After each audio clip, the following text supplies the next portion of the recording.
ponernos todas las pilas, Mauricio, porque a pesar de las circunstancias, a pesar de que uno pueda ver que todavía la luz no llega al final del túnel, tenemos que sacar fuerza de donde sea y ser positivos, reinventarnos, ver cómo nos movemos hacia adelante. Porque ya no podemos echarnos a llorar o nos puede doler la situación por la que estamos, pero tenemos que meterle fuerza, sacar de donde no hay para seguir adelante. Hay muchas personas que en este momento están pensando, ¿qué hago? ¿Qué hago para ganar dinerito? ¿Qué hago? ¿Cómo utilizo las herramientas digitales? ¿Dónde hay un buen nicho donde puede empezar un negocio? Pues bien, aquí les vamos a procurar algunos consejos que deseamos de todo corazón que les sirva. Aprende y emprende. Cómo empezar un negocio propio en tiempos de pandemia. Pero ojo, lo más importante, de manera formal, porque la formalización tiene beneficios. Estamos con Marisol León, socia del área tributaria de Quantum Consultores. Marisol, muy buenos días. Buenos días, Mabel. ¿Cómo están? La verdad que sí, hay que alentar mucho los emprendimientos, sobre todo en este momento en el que estamos viviendo. Y efectivamente, como bien lo dices, hay que hacer bien las cosas y empezar haciéndolo formalmente. ¿Qué cosa es lo que le recomiendo a los emprendedores? Lo que tienen que hacer en primer lugar es pensar, dependiendo de el negocio en el que van a estar, que los beneficios de ser formales son muy grandes. En primer lugar, estamos ante un escenario en el que hemos visto que muchos beneficios tributarios y laborales le han alcanzado únicamente a las empresas formales. Tienen una primera ventaja. Una segunda ventaja es que también han visto que todas las entidades del Estado han necesitado de mascarillas, de lejías, de desinfectantes, etcétera, etcétera, de instrumentos médicos, etcétera, y pueden proveerle al Estado como empresa formal. Esa también es una ventaja muy importante, pero sobre todo la ventaja de darle confianza a los clientes a quienes les vendes, porque van a generar un nivel de fidelización y que si sobre todo empiezo a tener clientes empresa, definitivamente tengo que ser formal. Entonces ahí tienen una ventaja que conforme empiece a hacer un récord crediticio y todo, puedo acceder también al sistema financiero a créditos que si no lo fuera, o si no fuera formal, serían demasiado onerosos. Y obviamente que si yo no elijo este camino de la formalidad, lo peor de todo es que voy a correr muchos riesgos como imposiciones de multas, intereses, y nadie quiere eso. Entonces, primero pensemos si voy a emprender mi negocio como persona natural o como empresa.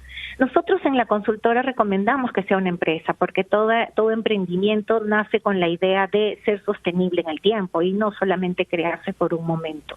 Entonces, siendo una persona jurídica, tengo más posibilidades de acceder a todas estas ventajas que comenté. Perdóname que me detenga ahí. Sí. Si es que decido que sea una persona jurídica porque es lo más responsable, no afectaría mi patrimonio, ¿verdad? Exacto, o sea, la casa que tengo o el carrito que tengo. Así es, y esa es una recomendación que hacemos porque separo el patrimonio personal, familiar, respecto de una empresa, un emprendimiento como persona jurídica, en donde yo voy a responder hasta mi capital o el patrimonio de la empresa. Y ahí tengo varias modalidades, no puedo ser una EIRL o una SAC. EIRL si yo voy a ser el único socio. Y SAC si es que yo voy a tener la colaboración de algún otro socio, porque también cuando nos juntamos más personas con confianza, podemos hacer también un emprendimiento sostenible en el tiempo. Entre una y otra no hay diferencia, solamente esta, pero siempre también es cierto que una SAC tiene una presencia más formal tanto en el sistema financiero como en las entidades del Estado, entonces también me da una ayuda y no hay diferencia en el tema tributario en absoluto. Luego que Ahora, Marisol, eso, me constituyo, ¿no? Sí. Ahí nuevamente me quiero detener. Porque hasta ahí, pues suena bien, ¿no? Tomo esta decisión, me voy por persona jurídica, lo hago sola o lo hago con un socio, pero hay una serie de trámites burocráticos que se tienen que seguir. ¿Son muy complicados? ¿La ponen difícil? Justamente ahora, en el momento que estamos viviendo, esto ha agilizado muchísimo los temas virtuales. Entonces, desde el 25 de mayo es bueno que todos los televidentes sepan que se ha diseñado el sistema de intermediación digital de la SUNARP. Y todos los trámites de constitución de una empresa se hacen por este medio. Ingresan a la página web y separan un nombre, luego lo que hacen es elegir la notaría con la que quieren trabajar, llenan todos los datos y es así que la notaría se comunica con ustedes y registros públicos inscribe la empresa máximo en 10 días, inclusive les dan el RUC, todo de manera virtual, por lo tanto es una buena oportunidad para aprovechar. Aproximadamente depende del capital. Si estamos hablando de un emprendimiento nuevo, basta con un capital mínimo con lo que pueda trabajar. Pueden ser 500 soles, puede ser el aporte de una máquina, el aporte de un bien, y el capital es una cosa, pero los gastos notariales y registrales para un capital de ese tipo más o menos oscilan entre 500, 600 soles en total. Entonces ese sería el costo de que mi emprendimiento salga adelante. Y lo bueno es que como me dan ya también el RUC, luego yo enlazo en la página web de SUNAT, que también SUNAT se ha puesto a la vanguardia en sistematizar y en hacer virtual muchos procedimientos, ha creado su plataforma Centro de Servicios Virtuales, donde el contribuyente lo que hace ahí es llenar su formulario y elegir, aquí si viene el tema, elegir el régimen tributario al que va a acceder. Y ahí nuestra recomendación, a pesar de que hay muchos regímenes tributarios, nuestra recomendación es elijan o el régimen especial de renta que tributa sobre solamente ventas, 1.5%, o el régimen MIPE tributario que no tributa sobre ingresos, tributa sobre lo que gané. Y si gané en el año hasta 63,000 soles, me permite pagar un impuesto a la renta del 10%. Esa sería la elección que yo como empresa tendría que elegir. Es una de dos. Marisol, buenos días. Soy Mauricio Fernandini. Sí, Mauricio, yo quiero que me orientes para elegir un régimen inafecto, que nunca pague tributos. Piénsalo y al volver de la pausa quizás lo encontramos juntos. Y también dijiste empresas o emprendimientos sostenibles en el tiempo. Los tiempos cambiaron. ¿Hacia dónde debo mirar en los tiempos que ya estamos viviendo? Obviamente, si quiero traer artistas voy a fracasar porque no van a haber espectáculos donde la gente esté aglomerada. Entonces, pensemos también qué es sostenible en los nuevos tiempos. ¿Hacia dónde debo ver si quiero ser un emprendedor? ¿Regresamos? ¿Nos esperas, Marisol? Claro que sí. Gracias. Salud. Valiosos los aportes y las reflexiones de nuestra invitada sobre aprende y emprende, ¿no? Estoy pensando en las personas que tienen que replantear que con mucho esfuerzo abrieron un espacio, por ejemplo, de comida rápida, ¿no? De salchipapas, de hamburguesas, que no demandan de un capital alto, entusiasmo les sobra, prestaron a un tío, a un primo, se pusieron de cabeza. ¿Y hacia dónde tendrían que emigrar? Porque es evidente que el poder adquisitivo de los ciudadanos bajó y no van a evitar comer en la calle, ¿no? 2, ya hicieron la inversión, ya tienen todo montado. El mundo de las bodegas es muy competitivo, muy alto, y por eso quedó planteado el tema, si es posible, si está dentro de tus posibilidades, orientarnos. Ese emprendimiento, ¿en qué rubro debe estar dirigido? Educación, salud, alimentación, ¿no? Y le sumo a esta información en qué casos los ciudadanos emprendedores deben acogerse al RUS con S. Descríbenos qué es, si sirve o no sirve, si lo consideras oportuno. Gracias, Marisol. Anticipadas. Sí, gracias. Está bien. El tema es que los regímenes tributarios que existen, dentro de los cuales está el RUS, no sé si se perdió la conexión. ¿Me escuchan bien? Perfectamente. Te escuchamos, clarísimo. Creo que por acá se nos fue. Les decía, el régimen único simplificado es solo aplicable a personas naturales. Pero la verdad que es un régimen que de alguna manera va a desaparecer, dado que se ha demostrado que es un régimen que no ha permitido el crecimiento de las empresas unipersonales y lo que ha hecho es más bien generar el enanismo empresarial, en cuyo caso ya hay estudios a nivel de consultoras, inclusive se le alcanzó al gobierno algunas propuestas. También quien les habla pertenece a la Comisión Tributaria de la Cámara de Comercio de Lima y encargamos a una consultora un estudio de tratar de bajar la informalidad laboral y tributaria que es muy fuerte aquí en el país.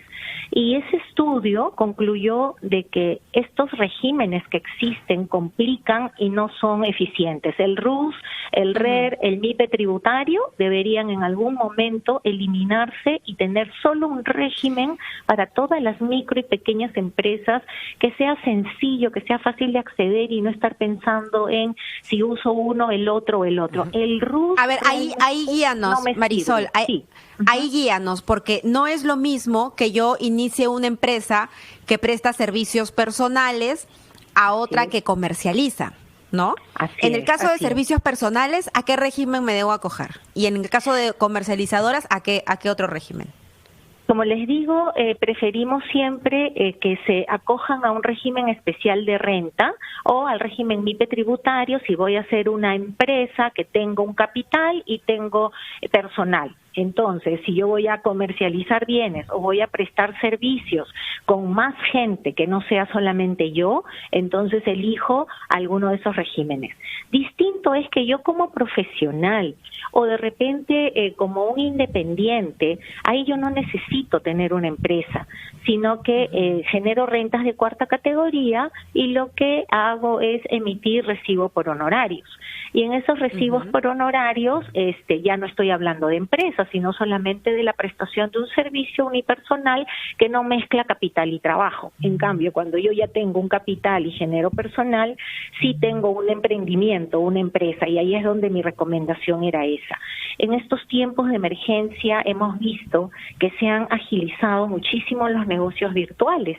Y en ese sentido puedo prestar servicios empresariales, capacitaciones online, cursos virtuales, puedo también vender por tiendas online todos mis productos y elegir esa forma de tributar, ya sea por el régimen especial de renta o el MIPE tributario, pero de ninguna manera se les puede seguir alentando a que estén por el problema que seguimos viviendo de necesidades, y eso lo comprendemos, que tenemos muchos ánimos y ganas de salir adelante, pero no olvidemos de la parte formal. Y como ya les expliqué, los pasos son sencillos hasta este momento, ¿bien? Entonces no lo desaprovechemos. Marisol, Mauricio entre broma y broma decía que quería un régimen en el que no pague impuestos. Inafecto. ¿No? Yo quiero vivir inafecto porque soy un jubilado de la 19.990. Pero sí hay recibos por honorarios que pueden quedar inafectos. Explícanos, por ejemplo, no sé, una persona que decide ser independiente y que quiere brindar servicios de gasfitería, etcétera. Claro, ahí ya no estamos hablando de empresas, ¿no? Porque lo que tiene que quedar muy claro es que yo puedo ser persona natural con negocio y ser empresa sin ser persona jurídica, en cuyo caso le aplican los regímenes que comenté, ¿de acuerdo? Pero desde que una persona natural trabaja sola, individualmente e independientemente, por ejemplo, soy un conductor de televisión y solamente ese es mi servicio profesional, porque no tengo un capital ni pongo nada, entonces yo tengo que elegir en ser un generador de rentas de cuarta categoría, en cuyo caso, si yo gano hasta 7 UITs y la UIT es 4.200, ¿no? Que más o menos, ahorita no tengo la calculadora a la mano, pero pónganse 28.000 soles de ingresos en el año. Si yo no supero de 28.000 soles de ingresos en el año, que son equivalentes aproximadamente, como les decía, a 7 UITs, a 4.200 soles la UIT, no tengo que tributar nada. Presento una suspensión que está habilitada en la página web de SUNAT y no me retienen ningún impuesto ni pago nada. Es la única posibilidad. Pero cuando ya tengo una empresa, recuerden que tenemos ingresos, pero también tenemos gastos y tenemos un capital, de repente tenemos máquinas, de repente tenemos una motito, una máquina tejedora, etcétera. Ahí de ninguna manera podríamos pensar en esa posibilidad. Ya somos empresa, ¿no? Y es lo que hemos visto en Internet, por ejemplo. Acuérdense sabemos que de una muestra que tomó SUNAT, de cada 10 vendedores online en esta temporada de pandemia, 6 no tenían RUC y evaden impuestos en consecuencia. Entonces, ¿para qué arriesgarnos a eso cuando tenemos pasos sencillos? Y viene una sanción, ojo, ¿no? No basta con una notificación escrita de que regulariza. De frente viene una multa, son implacables, ¿no? Y si bien es cierto, en este momento de pandemia, mientras dure el estado de emergencia nacional hasta el 30 de junio, SUNAT ha publicado que no va a aplicar multas de ninguna naturaleza. Entonces no significa que yo quiera aprovecharme en este momento que no hay multas, porque tarde o temprano, miren lo que va a pasar, casi todos los negocios online han habilitado plataformas de pago, o con tarjeta de crédito, o con transferencias bancarias. Queda registrada la actividad y tarde o temprano van a saber sus movimientos bancarios y eso se va a comparar con ¿tienes RUC o no tienes RUC? Segundo, si declaraste esas rentas, porque se supone que si has tenido transferencias en cuentas es porque has tenido o rentas o préstamos. Entonces ahí vendrá la posibilidad de demostrar si fue una cosa o la otra, pero si fueron rentas no declaradas, ahí vendrán todos los problemas, ¿no? Entonces, evitar esto de todas maneras, ¿no? Marisol, y quedó también una parte de mi pregunta en la que me gustaría entrar, si te es posible, sobre asesorar los rubros en los que ves hay posibilidad de emprender. Habíamos descartado entretenimiento en vivo porque no van a haber espectáculos públicos, ¿no? Así es, sí, efectivamente, los sectores más golpeados en este momento son evidentemente los espectáculos públicos, los espectáculos deportivos, ¿no? Culturales, todo el tema inclusive de los mismos hoteles, restaurantes, los del sector turismo, y todos ellos de una u otra forma, si se han dado cuenta, también ya están migrando sin necesidad de que salga una ley o algo a distintas actividades. Muchos hoteles se han convertido en una especie de empresa que alquila los ambientes como para una especie de apart-hotel, o inclusive oficinas están migrando a ello.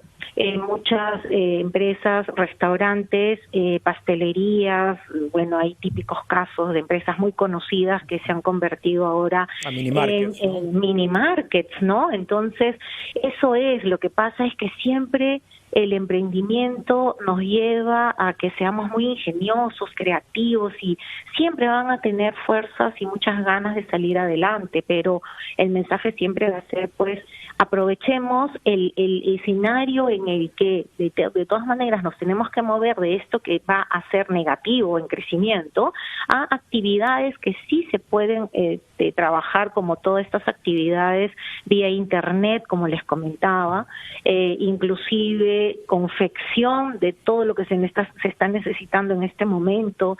Todas las empresas están necesitando mascarillas, están necesitando implementos de desinfección, están necesitando una serie de servicios que se van a convertir pues en muy requeridos y van a faltar. Así es que la idea es que siempre se piense en lo que se necesita, y si eso además empieza bien, va a ayudarme a que mi empresa sea una empresa que se sostenga en el tiempo, que es lo que les decía desde el inicio. Yo sé que es muy complicado, y yo sé que muchos televidentes podrán decir, sí, qué bien la formalización cuando no nos ayudan, y vienen todos los reclamos. El tema está en que debemos de pensar como peruanos de que el ser formal me va a ayudar a que yo también contribuya a esos ingresos que necesita el Estado para atender todo este colapso de la salud, de la educación, donde hemos visto todos los problemas que estamos pasando. Y no es justo que en un país como el nuestro, el 70% del total de nuestra economía sea informal. Cuando es un reto, el 30%, sin duda, Marisol. así es, el 30% es el que sostiene toda la recaudación. Así es. Ese es un gran reto que nuevamente ha quedado de manifiesto, Marisol, y es algo que también tiene que cambiar en nuestro país. Muchísimas gracias, Marisol. Era Marisol León, socia del área tributaria de Quantum Consultores. La verdad es que nos has dado información precisa y como muy que el RUS tiene que desaparecer, ¿no? Lo dijo bien claro, que no beneficia ni al Estado ni al ciudadano. No sabe por qué está aún vigente. Vamos a la pausa, Mauricio, y regresamos.